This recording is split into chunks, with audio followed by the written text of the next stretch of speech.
Hello and welcome to the Nerdy Ernie podcast. I am your host, Nerdy Ernie. Here with my fellow cohorts, Ryan All Caps and Andrew, PT of the Marlins, Turpin.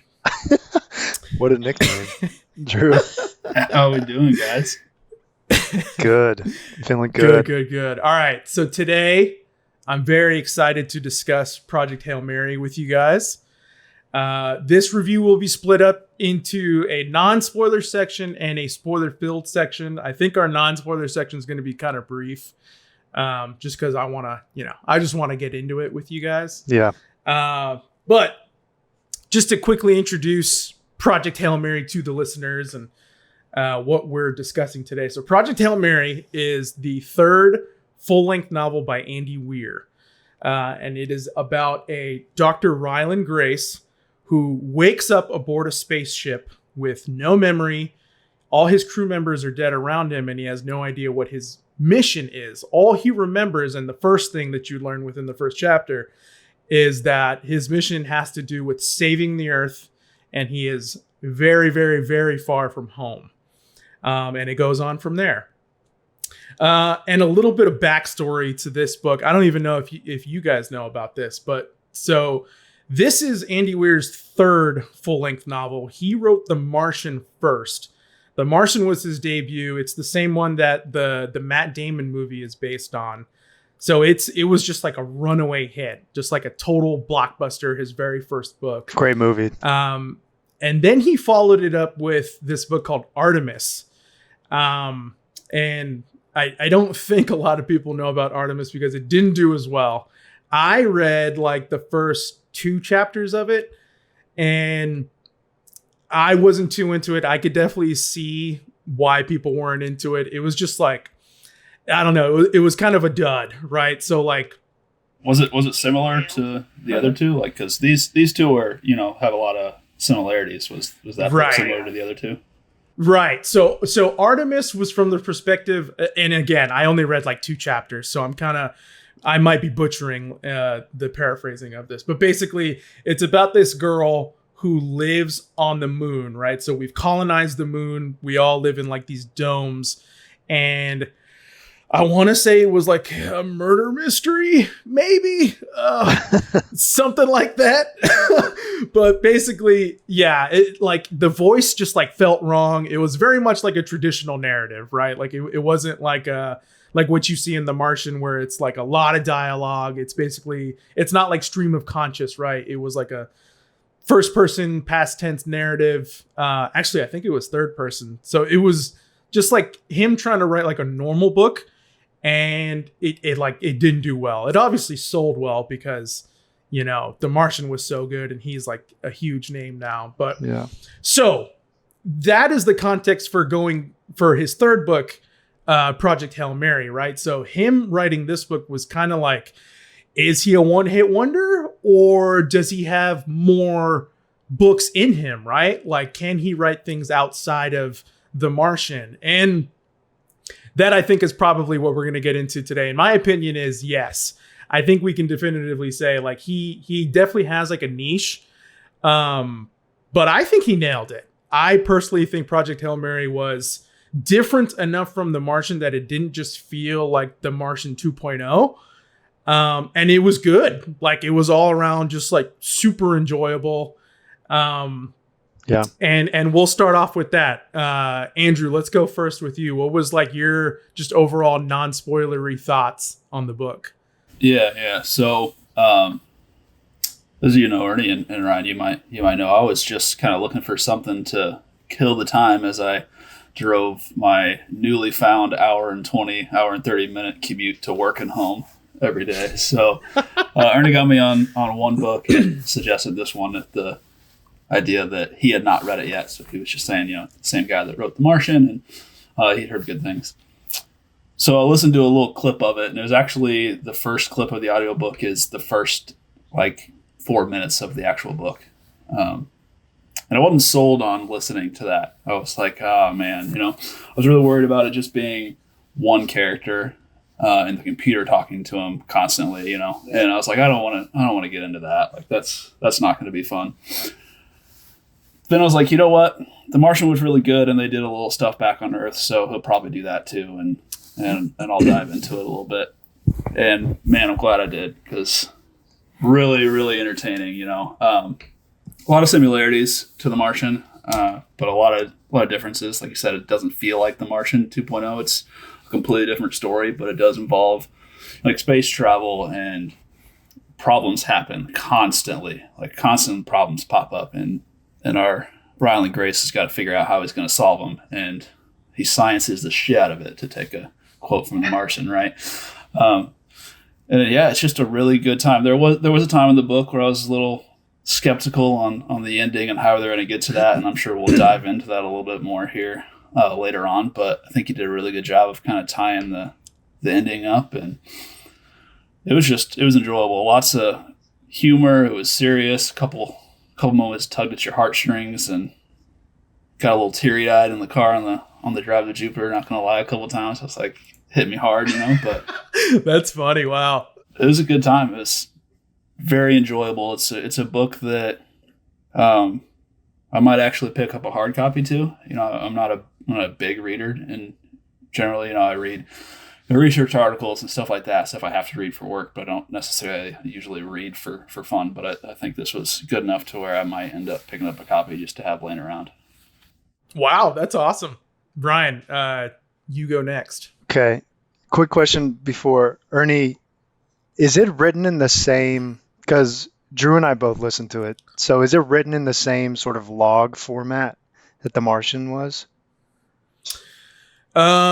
Yes, I would go so far as to say that it was less log format than The Martian. The Martian was literally like text log. It was format.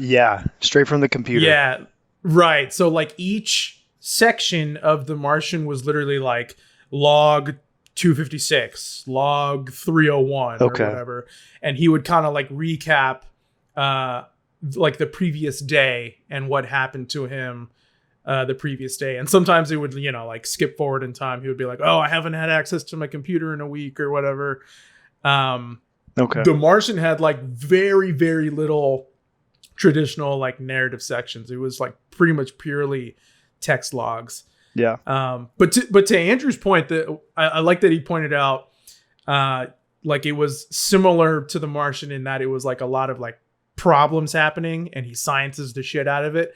Because that, I think, is Andy Weir's niche, right? Like that's what he's really good at.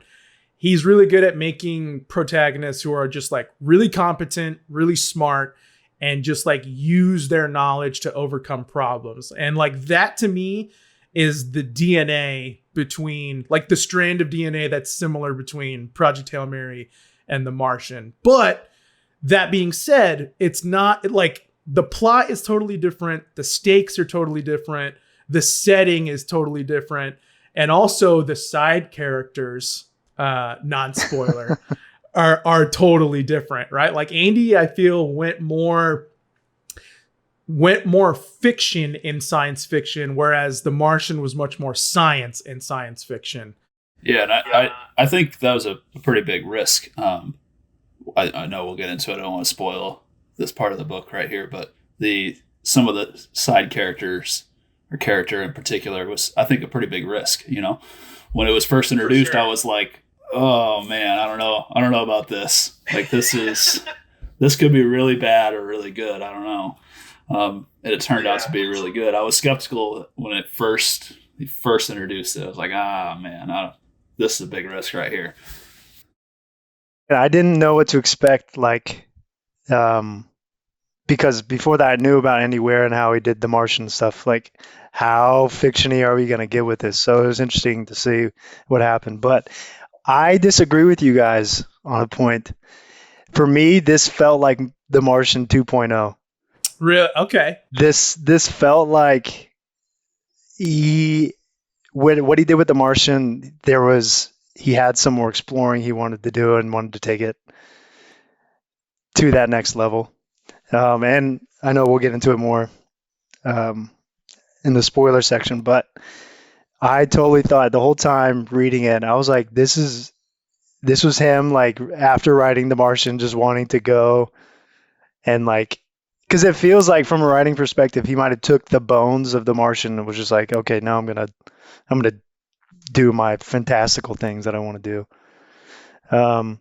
So there's that point. Um, as far as like the Audible part of it, this might be the best Audible experience that I've had, and I've only had like a few, and most of them are like nonfiction stuff, but this one was awesome. Yeah, I agree. It was really, really cool how they did that. And I know a lot of our friends are trying to find it on the library, and I brought that up. It was like an Audible production. Like they had a whole production crew and stuff for it, and they did a really, really nice job with it. Great job. I don't know if it won any awards, but it deserves to. Yeah, well, in spoilers, I'm sure we'll talk a little bit about some of the stuff in Audible that they did. Right. I did want to get into that. Because I am super interested on one of the characters and his dialogue and how that comes across in the book versus what me and Ryan heard on Audible. Right. Yeah, that is something that I'm super interested in too. So perfect. Let's go ahead and wrap up the non-spoiler section then. So Thank for God. the last thing that I want to do non-spoilery, I want to do, so describe to me in 3 words or less your reading or listening experience for Project Hail Mary. And I'm going to go first to give you guys a little bit of time. So my 3 words or less to describe my reading experience of Project Hail Mary is delightfully fast-paced, right? So I read the hardback. The hardcover issue is like 470 something pages. It's like 472 pages of like the actual story, like not acknowledgments and all that stuff. But to me, like, it did not feel like an almost 500 page book, right? Like that's kind of a thick book, right? Like almost 500 pages. But to me, it like, dude, I burned through this book. I just felt like I just absolutely annihilated this book. Like when I was reading it, I read it probably in like, I want to say like 6 reading sessions or 7 reading sessions. I was averaging probably like 60 or 70 pages every time I sat down and read it. Man. So it was just like super breezy, super easy to read. There was just like a constant momentum to it. And I think it was probably just one of like the best, like well-paced books I've ever read. And Ryan, we'll start with you this time. 3 words or less. What was your reading or listening experience? Oh man, you're throwing this on us. Mine will be flashbacks galore. I enjoyed, one of my favorite movies is Memento, and the way that's like structured. And I enjoyed how this like kind of started from 2 ends as far as the flashback, and it meets at the precipice. But flashbacks galore. Nice. Okay, cool. That's good. That's good. I'm going to kind of steal a little a little bit of your structure there, Ernie, and a little bit of what I said before. Never a dull moment. I mean, it's like every time you thought that it's like, okay, they got something, it's done, there'll be a little bit of a lull. It was like, nope, here's another problem, or here's a flashback, or here's there's always something else happening. The first Audible book I listened to, I browsed through that one too. Like I was through that fast, but there was like a moment I was like, you know what? I need something other than the Audible book to listen to. So I listened to music on the way home one day. So I just need something else to do. And I never felt like that need with this book. I was like, oh, it's in the car again? All right, put the book on. Just there was never a dull moment. Nice. Okay, cool. All right. So with that said, let's get into the spoiler section. Warning. Spoilers. Please turn away if you are a spoiler averse. Warning. Okay. I want to hear, like, what was the voice like for you? Like, so like 1, the robot's voice, and 2, Rocky's voice. Like, how was that handled in the audiobook? I haven't listened to a sample at all or anything like that. I just read the book. So like, how was that for you guys? Yeah. So, the robot voice was, like I said, the thing that I was almost like, I'm done. I'm not going to listen to this book. So it was like the guy who does the voice of Ryland Grace. I love his voice. He does a really good job with the main character. But when he started doing the robot voice, he like did like almost like a female voice in his voice. And it was super strange. And I was like, I don't want to listen to that all book, but the robot doesn't speak a lot, so you don't really notice it. And then Rocky's voice is like, it's his voice, but there's musical tones throughout the entire time that he's talking as Rocky. So he says something and you hear like chimes or musical notes like as he's speaking as Rocky. And it was like a super, super cool, nice touch. Like, so it was never like, he didn't have to say, whatever, amaze, said Rocky. Like he says amaze and there's a musical tone. So you know who's saying it. What? That's cool. The way they did it, they like underscored everything you said with like, it's almost like synths, like movement, like a bunch of different chords at one time to basically show it. And it was honestly, it was really cool. I hadn't seen that in like another book. That was like a whole new element that add to the character and like the story. It actually, I think it helped a lot. Dude, that's cool. So Ryan, with your musical ear, could you at any point like differentiate what Rocky was saying just through the music, or? No way, dude. No. That's actually a point I wanted to talk about though. With how quick like he in the book or in the story, how quick he like pulled the technology to transfer the sound waves, and then like he made everything into a dictionary, and then later on he was like, I don't even need the dictionary anymore. I just understand. I just know it. And I'm like, there's so many sounds happening. There's no way. There's no way. So that was like one point that was like, this is kind of all right. But I still enjoyed hearing it every time Rocky talked. It was pretty cool. and so was Rocky's voice, like the actual words, was it like a computer, or was there any like did it sound like a regular voice? Go, Drew. Yeah, that's a interesting question. It was kind of a little bit of both, because the musical tone, like as he spoke through it, it kind of, I guess you could say, have like a computer voice to it, but it was pretty much the main guy's voice, just surrounded, and like Ryan said, like multiple noises at one time, or musical tones at one time.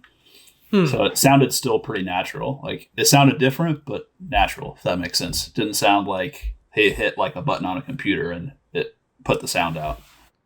Interesting. Okay. And it got to a point like where he started to build the dictionary in the library, but when he said new words, Rocky didn't speak. And it was just the musical, and you knew as a listener, like, oh, we don't know this word yet. So that was kind of... That's super cool. That's really cool. So in the text, he literally puts the actual note, like the musical note, in the text. So in my head, like, I'm not, I used to know how to read music, but I don't know how to read music now. So like my mind just kind of like glazed over the musical notes. And when Rocky started speaking, like when he started understanding him and you could like see the words that he was translating, all his dialogue was in italics. So the voice that I created in my head for Rocky was like Wall-E from Pixar. So I kind of read him like that, but just like, I guess like a more adult Wall-E, because he does get like, he gets like mad at Dr. Grace sometimes. So like, there's like inflection in his voice and whatnot. So yeah, Rocky in my head canon was just like a Pixar character. Honestly, it's close. His name's Rocky. Yeah. What a great character. I love that. I'm sure we'll get to this too, but like Rocky in the book, because he's an alien, he doesn't know like the be kind or like sugarcoat stuff for Ryland Grace. So when Ryland Grace says something stupid, he's like, that's stupid. And he like tells him straight up. It's killed me every time. He's just like roasting Ryland, but like not on purpose. It's just, he's just talking to him. It's like, that's stupid. That's a stupid question. Yeah. One of my favorite moments in the book is when Rocky realizes like humans stupid when they don't sleep. You need sleep. Forces a bedtime for him. Yeah. He's like, you need sleep. Human stupid when you don't sleep. Sleep. That absolutely cracked me up. Or when he like first realized it. Oh, I think like the thing he says is like, you're normally not stupid. Why are you stupid right now? It's like, I haven't slept and I've been on pills. You go to sleep now. Yeah. Oh, Rocky was just pure, dude. He was just he was pure. I feel like that whole race is pure. That's just how they are. Exactly. Okay, so I split the spoiler section up between like things we liked and things we didn't like. I was thinking we could just do it like a round table. Like I'll go first with one thing I liked, and then we can just like keep going around basically until we run out. So I'll go first. Obviously, one of the things I loved about the book was just Rocky in general. I feel like that's a cop-out at this point. For me, he was like the best part of the book. But so besides Rocky, what I was saying before, like with the momentum of the book, like how fast-paced everything was, like I liked the format of like, all right, especially in the beginning when we didn't know what was going on and like the exact problem. Like I loved that we were not only finding out more about astrophage and like how it's affecting the sun, how it's affecting Earth, but then also in the present timeline, he also has problems that he's overcoming, like with the ship and like, you know, meeting up with Rocky and just like figuring out the day-to-day of his circumstances. So it was like there were problems in the present day, but then, you know, like you were uncovering a lot of the mystery of the past. And so like it felt like every page you were either finding something out or you were like resolving a conflict. And so that just like created like this dual, like this little steam engine that just like kept rolling forward in terms of momentum. Drew, what you got on that? I was just saying, I just realized once we got into spoilers, did we actually give like the story of the book, or like because we were pretty vague in the non-spoiler what was going on. So yeah, do we want to do that or no? Go read the book. I feel like listeners. If you're listening at this point, if you're listening into spoilers, like you probably got an idea of what. Yeah, right. You should. I was just sitting here like, man, we actually haven't talked about what the goal of the book was or the mission. That's okay. Right. Yeah, well, I like something I liked is the idea that like this is the world's going to end and we got to do something drastic to figure out how to stop this, and everyone's cooperating. They give one person, Strass, like all the power in the world. Like she can do whatever she wants to, and everyone just listens. And like, who knows if that would happen in real life, if someone would actually listen to one person. But the idea, like the world's ending and we have to do something crazy and drastic, and we don't have time to go to this place to get this person to agree and go to this country and get this country to agree. It's just like, you make the decision and we're doing it. You know, like goes so far to where she gets taken to court for like stealing ideas and stealing copyright infringement and all that. And she only goes just to be polite. She's like, I don't have to be here because I literally can steal all this if I want to. I'm just here to be polite. Like, like what a power move, you know? Like, so I just like the idea that like we have to get this done. So we're just going to skip all these stupid little red tape steps and we're just going to do it, you know? Interesting way to look at something. And I also thought that was like an interesting move by Andy Weir in like the overall collaboration of that, right, between the countries. Because like I feel like that's such an easy trap to fall into that like most stories do, that like that would be a plot in and of itself. Like, would countries collaborate? Would we unite as a unified Earth? And in this book, he's pretty much definitively like, yeah, China, Russia, United States, it doesn't matter. Like, we all teamed up. Everybody's on the same page. Strat is kind of like the conduit to all this unification. But like at the end of the day, everybody is working and aligned on this one problem. So like, I liked that. I liked that this book was like not like grimdark. Like everybody was collaborating, everybody was working together. And even when it came to alien contact, like Rocky, there was never like fear or like, it was immediately like, hey dude, you it looks like you need help, I need help, like let's work together kind of thing. And you know, both of those scenarios, that I feel like those are just like easy plot devices where, you know, there could be some tension where one country doesn't fall in line, or like the alien is kind of like, oh no, is he gonna eat me? Like he did have some like funny remarks like that, but it was like never more than like one line, right? It was pretty much immediately like, all right, this novel is just like pure collaboration. It's pure like working together, and it I don't know, it worked great. It was like just like super wholesome, and that kind of fed into like this like fun nature of reading it. Ryan, what's your take on that? Yeah, I mean, there's a lot to unpack right there, but I think the sad part is that might be the most fictitious part about this whole book, is that everyone would come together and collaborate.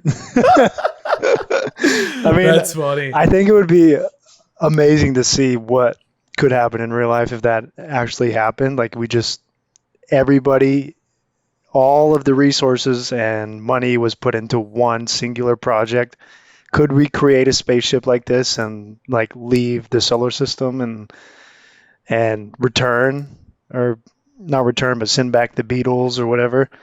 I think that would be cool to see. But I think he did a good job of making it lighthearted, like you were saying, not grimdark. And the big problem was astrophage. Like, it wasn't finding a new alien and that alien species being predatory or whatever. It was like we all had this universal problem, and it was astrophage. And so, but one thing I did like was like this whole book was really kind of about companionship. Like, in essence, it was just about companionship, because Dr. Grace, like, he had a little bit in there where he talks about not having friends back on Earth and no partner. And granted, he was sort of a coward and a scared little bitch because he got his research like turned down, and he shied away from that. But it was like, it reminded me of like him turning back to go help Rocky. Reminded me of the companionship, like in like military people when they come back from a deployment and they like have this void of companionship, and they miss that like unity.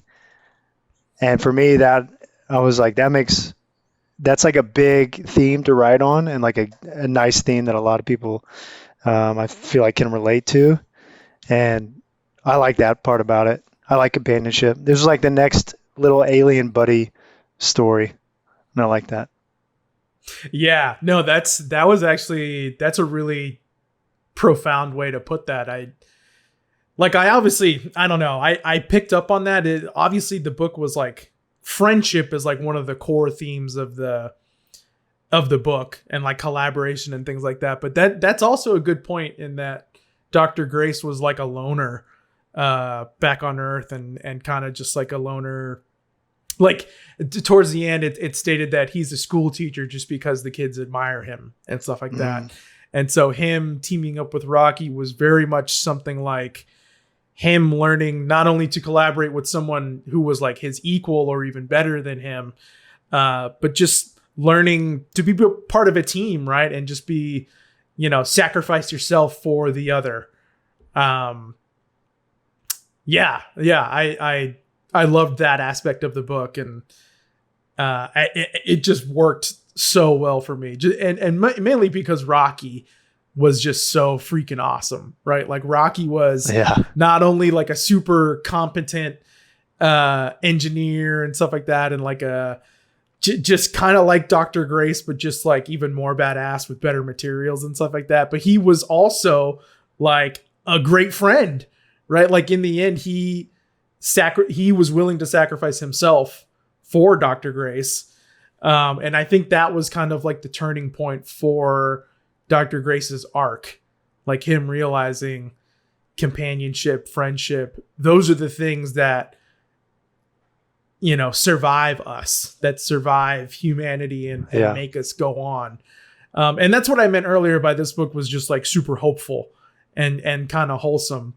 Because I love that message, and I think it's true. I think when we're not so focused on conflict and like, oh, should I trust this guy?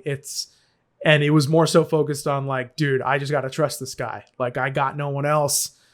We're either making it together or we're not making it separately. And that to me is it's a great message. Like, I thought it was a great theme, especially in today's world with everything we got going on. You know what I mean? It was just really, it was really timely to where we're at in today's society. I really thought he was going to go back to Earth. I did not think he was going to go after Rocky.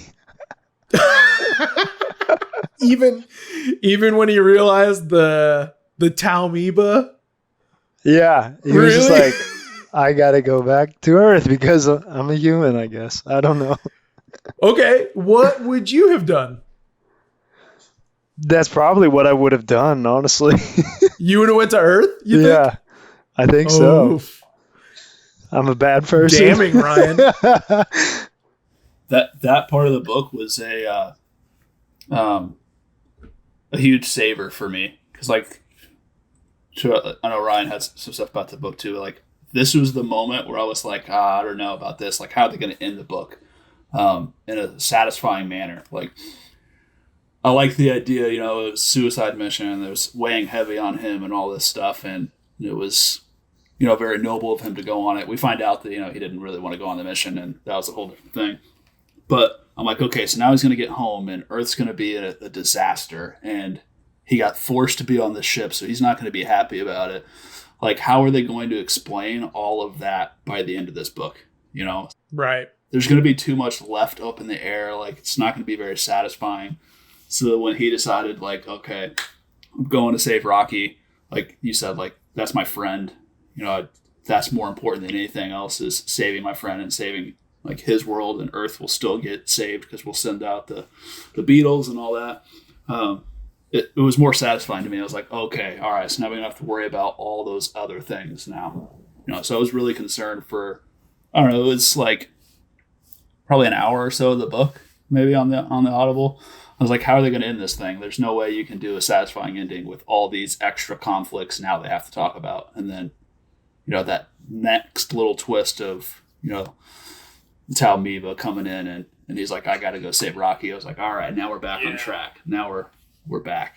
I remember Ryan at one point, I think Ryan texted me at some point. He was like, yeah, I'm almost done. I think I got like 5 hours left, but this thing has got to, the ending has got to be really good. You said something along the lines of like, oh, this ending has got to be good to save the book or something like that. Right, Ryan? Like, yeah, there was like a lull for you towards the end, right?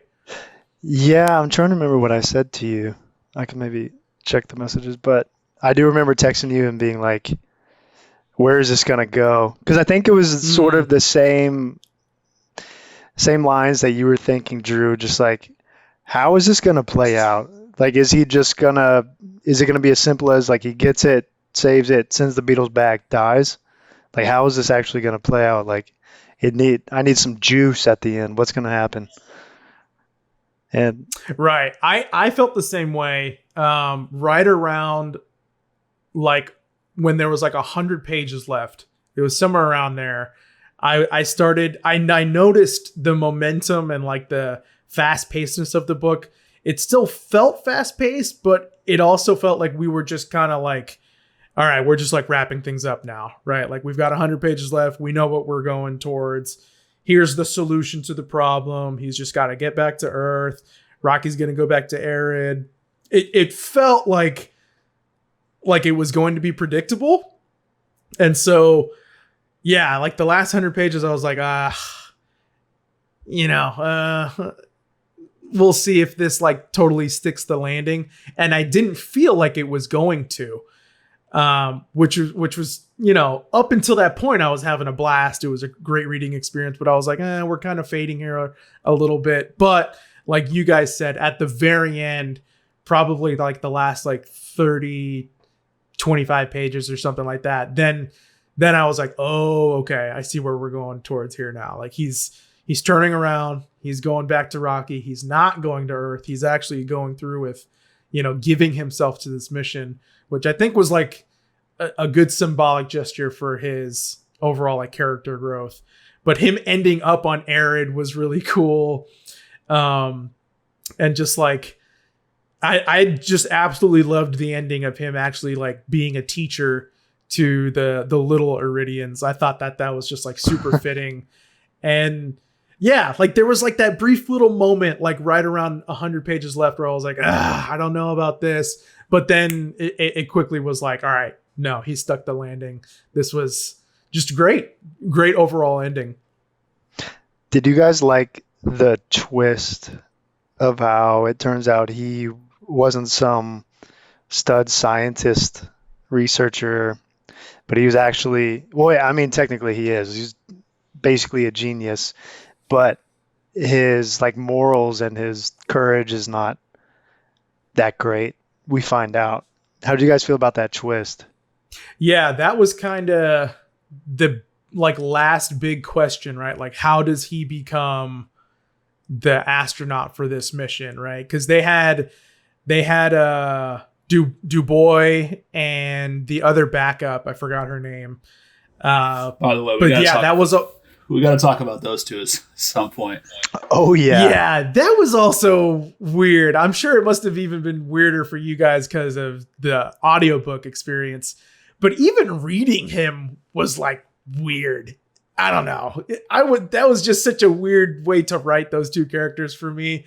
Those were the only two characters that didn't feel like real to me. The other ones all felt like authentic and real, but yeah. Especially Dubois. Dubois was just like, what? What was that? It was funny in the audiobook. It was really funny. Yeah. Yeah, the part where they're like sitting there and Ryland's trying to teach them, and they're just like straight up talk about, hey, we're gonna go have sex in the closet after this. Like it was so funny in the audiobook. It killed me.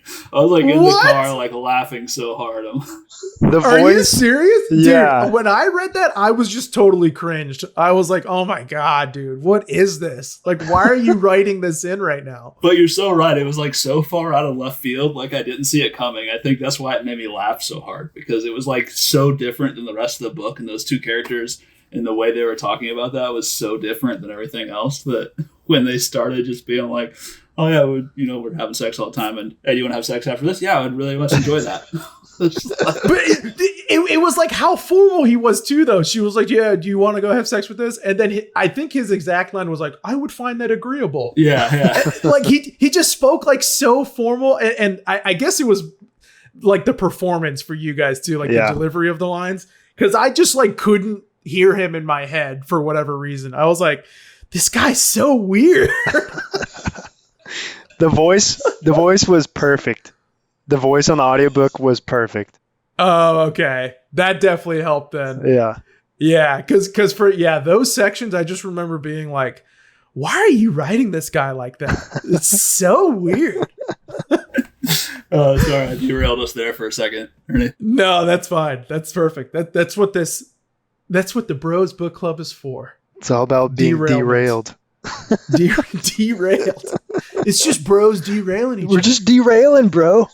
We're just bros derailing. Let's be honest though, like we all saw the twist of those two. Like that's when you're like, okay, now it's starting to make sense why he's on the trip. When two were getting after, like something's gonna happen to those two, and that's how he's up there. Like they saw it as no big deal in the book, like, oh, it's fine, they're not on the same team, and I'm like, no, this is bad. Like this is how it happens. Yeah. Right. And he's got the coma resistant gene. Like you could see that. But to Ryan's point, the twist is that he like didn't want to go, and he was like essentially drugged and forced onto the ship. With the way that he was in the present timeline, I didn't find it to be, I don't know, like it wasn't like a shocking thing to me. I wasn't like, oh my God, he was forced on the ship. Like, I don't know, like the way he handled it without the memory of the incident, I feel like once he remembered it, he completely had already overcome that at that point. He's like, oh, I'm a coward. But dude, like you've pretty much saved the world by this point. Yeah. Like whatever, coward or no, like you made it, you know, like it doesn't matter what you thought or what forced you onto this ship. Like you saved humanity, you saved the problem. And so that I think that's probably what led to that last 100 pages having like a little bit of a lull, because there wasn't like suspense, I guess. It was kind of just heading towards like a predictable little track, even with that like twist to his flashback and whatnot. Yeah. For me, I didn't mind the twist, but it didn't, like you're right. It wasn't super surprising.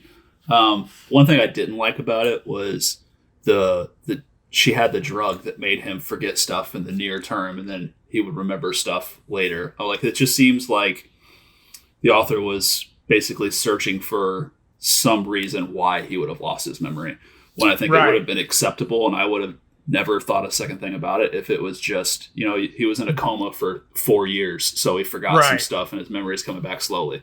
Like, that would have been fine for me. I wouldn't have been like, that's so weird that he forgot it. I mean, he was only asleep for 4 years. He should remember everything, you know? Right. So it seemed awfully convenient and just like, okay, here's a problem. How do we solve it? Well, we'll just say there's this drug that she put in him and it gave him short-term amnesia. Like, I don't know, I didn't like that part of it, but otherwise, you know, it wasn't surprising. You know, it made sense. They kind of set the stage for that a little bit with the fact that he had this theory that not all life needed water, and then he was proven that he was wrong. So he wrote like this terrible memoir to the rest of the science community, and that made him like basically not be a scientist anymore.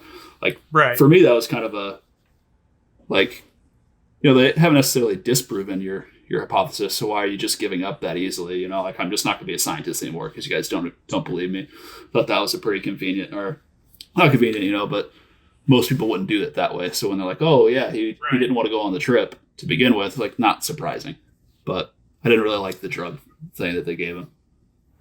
Right. And I think that's kind of like a byproduct of just Andy Weir's quirks as a writer. Like, he very much, it feels like he needs to answer every single little plot hole, even if there really isn't plot holes. Like you were saying, Andrew, like I totally agree with you that if they just left it alone and was like, oh yeah, he lost his memory because he was in a coma for however long, like I never would have been like, oh, that's a plot hole.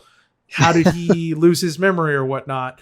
But I think that's like something that Andy Weir is just like OCD about. Like, he has to just like plug every single little hole when it comes to his plot, and so that it's like super airtight. But, and so you know, you get little things like that where it's like, well, dude, we didn't really like need this explanation for that. But he does that not just for the plot. He does that for like science too. Yes. Like, he explains, or at least tries to explain, like everything. Yeah. And by the end, I don't know how it was for you guys. By the end, I was like, oh, dude, I don't need to know everything. Like, that last 100 pages, I was like, oh my God, dude, I know. All right, I get it. Talmiba's the issue. Oh my God, Talmiba got this resistant to Zenonite or whatever, and it was able to get through. But like, man, I don't need to know everything. It's like a science lesson every 5 pages. Yeah, it was totally fine, honestly, like the first like 300 pages for me.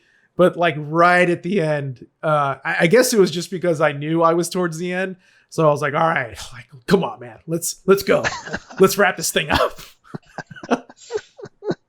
Yeah, it didn't feel that way for me in the audiobook, but I wasn't reading it, so that's probably true. Why.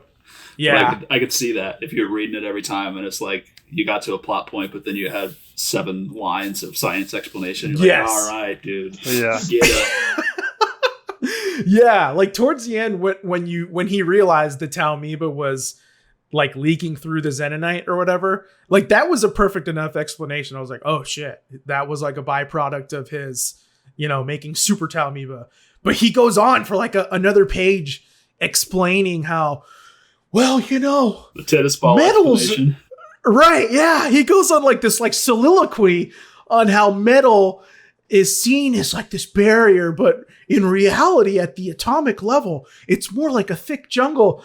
And I'm like, well, yeah, that's cool. Like, that's cool to know, but like, all right, I get it. You know, like Talmud was crazy. It's getting through the Zenonite. Like, how are we going to fix this? Let's go. I need to save Rocky. How's Rocky? Yeah, that's all we care about. Where's Rocky? Exactly. Fan I was favorite. like, yeah. I get it. Where's Rocky? I do admire, because he did the same thing Andy Weir did with The Martian. Like, you could tell he does his research. Or you could tell he really wants to be a scientist, not an author. It's impressive, though. It really is impressive. Like, Yeah, there were 3 moments in this book, and I wrote them down, that like made me like stop reading and just like consider for a moment, like, holy crap. And like, because the book is like littered with just random science facts, right? And like he shows you the math, right? But there were 3 science facts, and the first one was that Antarctica used to be a lush forest, but because of the drifting polar caps, everything froze over. But the methane from the jungle got trapped in the ice. And so if you blew up that ice like they do in the book, then it would release all that methane. But that, I didn't know that going into the book. And I was like, what? There's just like an egregious amount of methane from forests trapped in Antarctica? Like, that to me is just like, whoa, that's freaking crazy. Yeah. And just kind of puts in perspective, like, time, like where we are in terms of where the Earth is. Yeah, that was just mind boggling to me. And then the second one, this one was just like kind of cool. When they're in orbit around Arid, he points out how when you're in orbit, it feels like 0G, but it's not actually 0G, that you are actually feeling the planet's gravity at all times, but because of your velocity and trajectory over the curvature of the planet, you're actually just constantly falling to a ground that never comes. So like trying to think of that in my head, like, whoa, that's pretty cool. There were a lot of whoa moments like that. Yeah. Yeah. That one for me was like, oh, whoa. Like conceptually, I was like trying to piece it in my head. I was like, oh my God, that's really cool. And then the last science fact, this one I already knew going into it, but every time I see examples of this, I'm still just like blown away. And that's relativity. Like when he talks about how Earth experienced 12 years, but for him, it was only 3 years. I remember like putting the book down and just being like, what? Dude, you know what I did after this? I went and watched Interstellar again. And it's all about relativity and time dilation and all that stuff. And I ended up crying again like a little bitch because that movie's so sad to me. But that one is like the whoa to me. Just like 12 years there, 3 years on the ship. Whoa. Yes. And it's because you're literally traveling so fast that, yeah, like you get the time dilation. And then there was also, he explained, there's length dilation. Yeah, there's 2 different kinds. One is based on velocity, and the other one, I don't really know. I can't understand it. Dude, that one was just like, oh my God, dude, you're like shifting parts of my brain right now. Because he was talking in the section of the book, he's talking about like, oh, if I go 0.92 times the speed of light versus whatever it was like 0.86 times the speed of light. It will actually, the Earth will actually look farther because of length dilation, but in reality, it's a lot farther than that or closer than that. It was just so, I was like, dude, what are you doing to me right now? Those were the 3 like big moments where I remember putting the book down and be like, oh my God, that just blew my mind. But yeah, there were like tons of like little science details like that all throughout the book.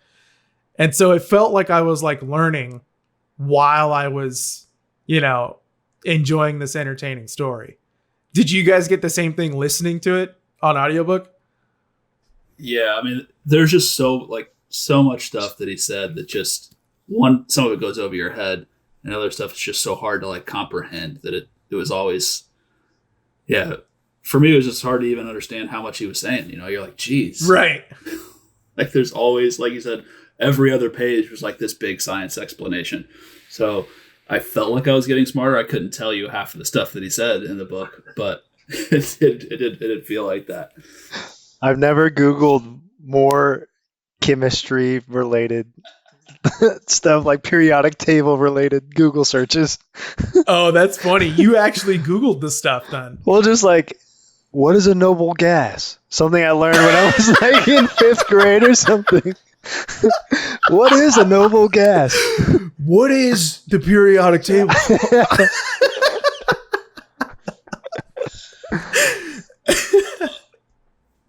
Something that I really liked about the book, he kind of is along those same lines, is the idea that like science and discovery is not like a linear progression, right?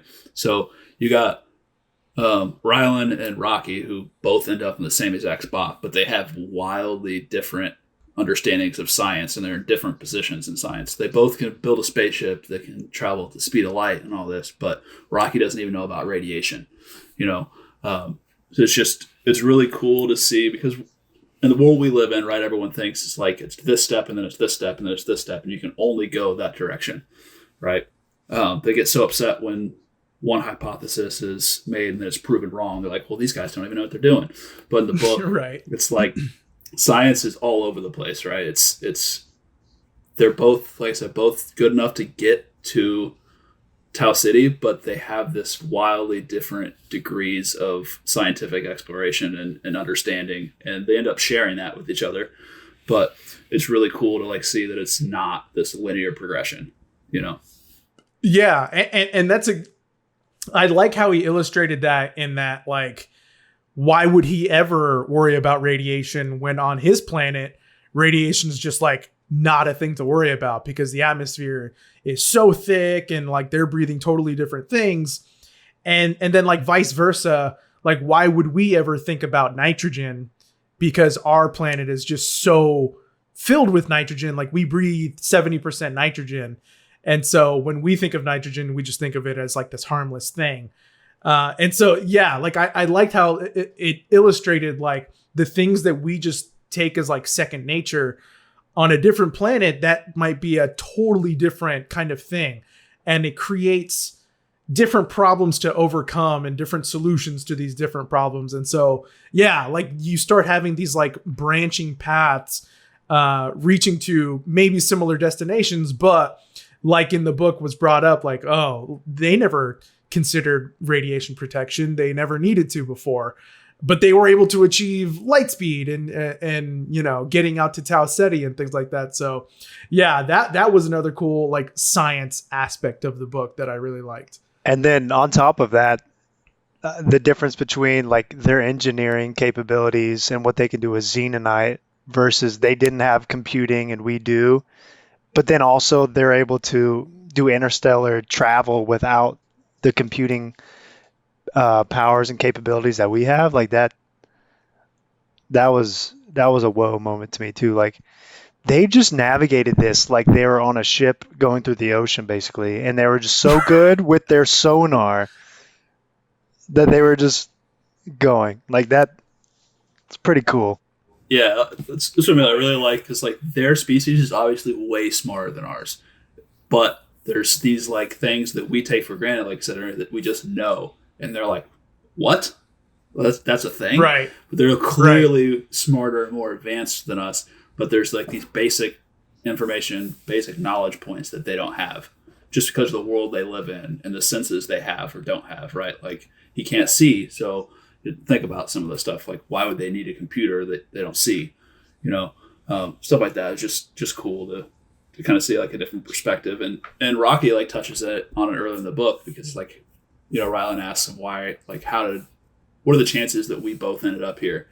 And he says something like,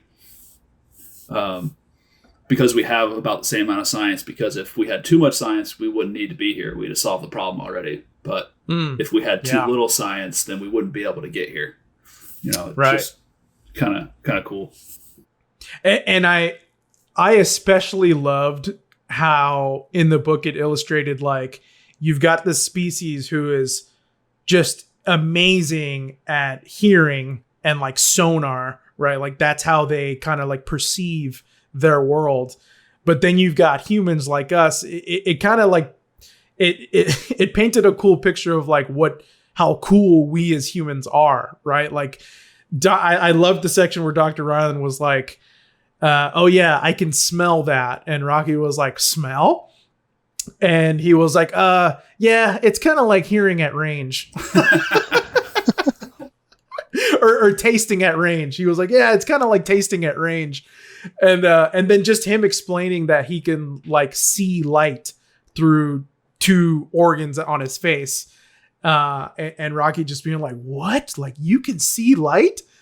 That's freaking insane. Humans are cool. But then, you also flip that and think about how Rocky can perceive like different wavelengths or like sound lengths.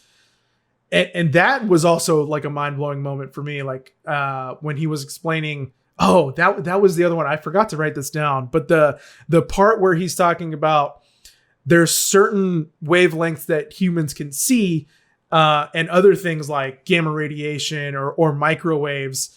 We do things to protect ourselves from, quote unquote, like seeing them or getting affected by them. And he talked about how on every microwave, it has that grid pattern over the microwave glass so that literally the microwaves don't like break through. That was another one where I was like, what? I never freaking knew that. And yeah, like I don't know. It was super cool. It just like illustrating that, like, yeah, we as humans can see light, but we can't see everything. Like there's so much more light out there that we can't see. And it's just cool to think that conceivably there's other species like Rocky that can perceive these like other wavelengths. And what kind of things does that unlock? Like what can you do when you have those, like, to us, like superpowers? So that was just, I don't know, that was really cool because we as humans in a lot of our just like things that we take for granted, we are kind of like superhumans to another species. And then to Rocky, like we see him as kind of like a superhuman with his like sonar detection and things like that. So yeah, I just love how I love whenever an author points out like how cool we are as humans, like the things that we can do. I would like to see like a follow-up, not like an entire book or novel, but just like a follow-up on like what Earth would do with Xenonite after they received some and found out that you could do some crazy stuff with it, or with Xenon. Dude, yeah. It's funny. Towards the end, it did feel like the answer to everything was just Xenonite. 100%. All right. Yeah. Rocky will make a contraption made out of Xenonite. We're all good. But he makes a joke. He says that. He was like, if Rocky was here, he would just make something. Yeah. Yeah. No, that was a cool, like, fictitious. I like what you brought up earlier, in that like Andy Weir like took more chances with this one as opposed to The Martian. Like one with Rocky, like that was totally different and out of left field, and he nailed it. I think he did it really well. And then two, the Xenonite thing, right? Like him being able to use applications through this totally different elemental structure that it is not in our periodic table or within our capabilities. Like I thought that was just like really cool, but also like plausible. You know what I mean? Like maybe if there was an alien out there, like maybe they would be interacting different elements than we are capable of. So thinking of stuff like that is just like, oh wow. yeah, that just kind of like unlocks a totally different way of thinking of, you know, different planets and different scenarios. Yeah. I just had a random thought.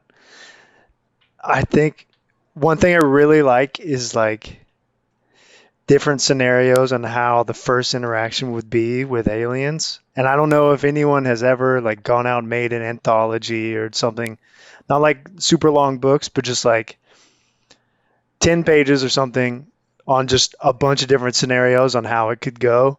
I would read through that so many times. Just an anthology of like First Contact. Exactly. Because that is so cool to me. Like, you think of Arrival, you think of like this and so many more. Yeah. It's so cool. That's the most interesting part of meeting aliens is what's first contact? What's the first impression? Right. Well, yeah. We've gone totally derailed now, but I like where you're going. I like where you're going with this because that's so true. I think the most interesting aspect about this was like, how do you communicate? Which is literally what Arrival is all about, right? Yeah. Like how can we linguistically communicate with an alien who just like does not communicate with a tongue, a mouth, or anything like that, right? So just that aspect was super cool. And then like going back to Rocky, like he spoke in musical tones, right? So like how do you communicate with someone like that? So yeah, I agree with you, Ryan. I think that how do you overcome the challenge of someone who doesn't communicate in the way a human does? It's just like, it's endlessly fascinating. Yeah. Agreed. Yeah, I just kept thinking if I was on that trip, Earth they'd have been screwed because I wouldn't have been able to figure it out. Yeah. Rocky would have been speaking in music and I'd be like, I have no idea what you're saying, man. But then he would have sent you his little, what were those things? The things made of Xenonite where he does like the drawings. Little figurines. Yeah, the models, dude. I was thinking of that. I was like, oh, that would actually be a really cool.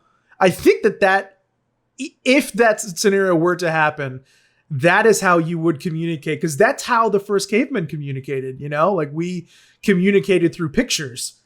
So like, yeah, if you had something that could just create a model, like a 3D model, and just be like, hey, this is your ship. This thing is called ship. You know, like that's probably how we would be able to communicate.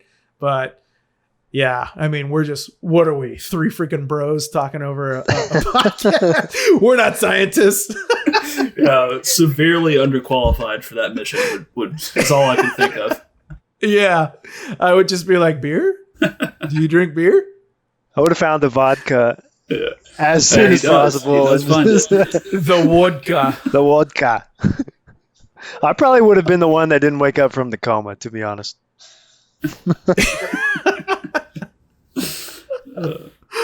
Yeah. All right. Closing thoughts. Before we get there, I don't feel like we've talked enough about Rocky yet. So I want to go around and give me your favorite Rocky moment, like something he did or said or happened in the book. Your favorite Rocky moment. I know mine, so I'll go first. Okay. It's towards the end of the book when they've pretty much solved the issue already and they're just working on the farms. And Rocky is doing that thing I talked about earlier where he's just being honest, but he's not sugarcoating stuff, so it kind of comes off mean. And Ryland says to him, just to let you know, like, there's this scary, deadly animal on Earth called a spider, and you look like that. And he says to him, great, I'm a scary space monster. You're a leaky space blob. It kind of killed me. Like, hell yeah, Rocky. He's like, go look at the farms, all right? That was great. Yeah, I remember laughing out loud at that point, too. He was like, okay, yeah, I'm a freaking monster. You're a freaking blob, dude. Like, get out of my face. Go check the freaking farms. Man, to single out one moment for Rocky, I said it earlier when he was just like, you know, normally stupid. Why are you stupid right now? That was probably like my single favorite moment. But in general, like I just loved every time Rocky said amaze. Amaze. Like anytime he was blown away, he was just like amaze. And then he would like move on and just like carry on. Like every time I read that, I was like, wow, I want to start talking like that. I just want to be like amaze. That sounds like something you would say. Amaze. Amaze. And just leave. Mine, we've said it in the group chat a couple times, but when he doesn't fully understand the fist bump, and it takes him a few tries to get it fist down. Me! He's like, fist me. Fist my bump. Fist my bump. That's pretty funny. And yeah, and Dr. Grace just like, well, no, it's just fist bump. It's just fist bump. Fist me. And he's like, fist my bump. Awesome. Rocky was the best. He was the best. No, Rocky was definitely the highlight of that book. Oh, I didn't ask this before. Did you guys like know going into it that Rocky or like Rocky adjacent would be in the book? Like, did you expect an alien contact? Not at all. Going into it? Yeah, not at all. So for me, like I said, when they started to introduce there's a spaceship, I was like, uh-oh. Because I was really enjoying the book up to that point. And then they started to introduce the spaceship is out there. And I was like, man, this is risky. I remember like saying that out loud in the car. Wow. I was like, this is risky. Because this, for me, that could have ruined like the entire book. You know, I was really interested in like the whole, like, I got to solve this issue. And like in The Martian, the whole like science stuff, we got to figure out the solution to this problem, the next problem. So then you were introducing this alien. I was like, man, this could really derail that process. And it could ruin the rest of the book, but it didn't. Obviously, Rocky brought a lot of science to the book, and he also obviously solved a lot of problems. But he did a really good job of it. I had no idea that he was going to come into the thing. Nice. What about you, Ryan? No, I didn't either. That was something I said earlier. It was like, I didn't really know what... Because I thought about Andy Weir, and he does the Martian thing so well. It's like, okay, he'll just replicate that and do it, I guess, further out in space. I was probably like 70% thinking it would just be sort of another Matt Damon solo situation. 30% like there might be some like spooky stuff that happens, but not total first contact. So it was kind of a surprise. Nice. Yeah. So for me going into it, I had read like Reddit reviews, and they had alluded to side characters, right? Like saying it without saying it. And so like I thought going into it that there would be aliens, but once the astrophage was introduced, I was like, oh, okay. So that's like the alien that they were all talking about. So then when Rocky like actually came, I was like, oh, there's like an actual intelligent species going into this. And that just for me just totally elevated it. I was like, oh my God, this is amazing. This is totally great. What a great alien to have. I mean, God. I know. Yeah, it totally paid off, and it totally like elevated the whole story for me. I remember like not towards the end, but like in like the thickness of the middle, whenever there was a flashback, I was like, all right, I'm glad there's a flashback, but also like, all right, let's get back to Rocky. Like, I just want to talk to Rocky. Yeah, you have to hear the audible Rocky. Like, it's great. Yeah. It's great. I know. Yeah. Now that you guys said that, like with the synth in the background, like the musical thing in the background, I gotta listen to it, because I can hear Rocky in my head. I have like this like Rocky headcanon, and yeah, I need to see how what you guys were hearing on your end. They did it so well. Like, that is Rocky. Did you guys look at any fan art, like, or any art of Rocky or anything? No, I haven't. Yeah, I tried to look for stuff. I didn't see anything, but it was a pretty quick search, so might have just missed it. Yeah, I saw some things and they're all just like, when I think about like the noises he makes and then the fan art that I saw, I was like, oh, someone can do better.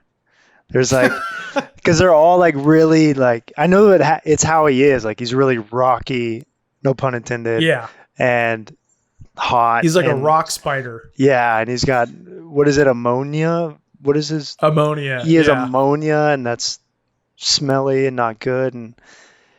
But like, I feel like the way he sounds, there needs to be a little bit of like finesse to him, or like softer. I don't know. But that was just from what I saw on a few fan art images.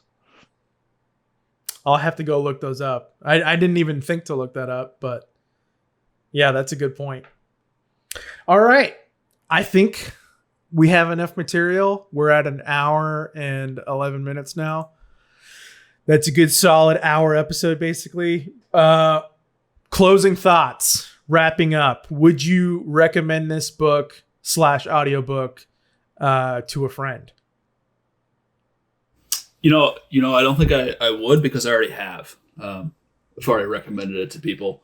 So absolutely. Oh, really? Yeah. I mean, if you're into sci-fi, if you liked The Martian, then absolutely you should read this book or listen to the audio, whatever. It's, like I said, it's fast paced, draws you in, keeps you on your toes. It's never a dull moment. It's a good read. It's a good time. I definitely would recommend it. Nice. Ryan? Yeah, I mimic everything Drew said. And I'll just emphasize on, if you want to listen to a book, make this the book. Make this the book. Ooh, yeah, that's a good point. So if you're like just thinking of getting into audiobooks and you want like a good production, this is a good like starter audiobook to get into. Yeah. Nice. I dig that. Yeah, for me, I would recommend this book to people who are looking just for something like breezy and like change of pace, like don't want something where you have to like engage with the text too deeply.